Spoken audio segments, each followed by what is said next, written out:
Assalamualaikum warahmatullahi wabarakatuh. Madayaw ug maayong adlaw kaninyong tanan. Magandang araw sa inyong lahat.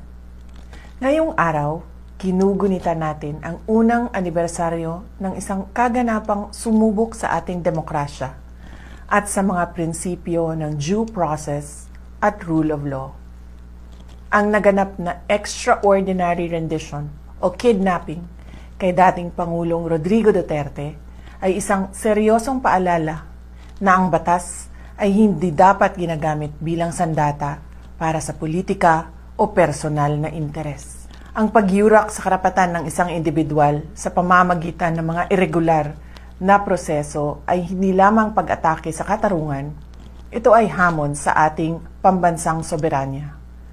Ang isang tunay na malayang bansa ay pinapatakbo ng sariling mga institusyon na malaya mula sa anumang panlabas na panghihimasok o dikta.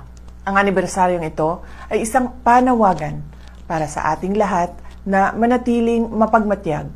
Kailangang manatiling malaya, tapat at matatag ang ating mga institusyon laban sa anumang pagsubok na baluktutin ang hustisya. Walang sino mang Pilipino ang dapat pagkakaitan ng proteksyon ng ating saligang batas. Sama-sama nating itaguyod ang isang Pilipinas kung saan ang batas ay kalasag ng katarungan at ang ating soberanya ay iginagalang ng lahat. Patuloy nating ipaglaban ang dangal ng ating bansa. Mahalin natin ang Pilipinas para sa Diyos sa bayan at sa bawat pamilyang Pilipino. Syukran.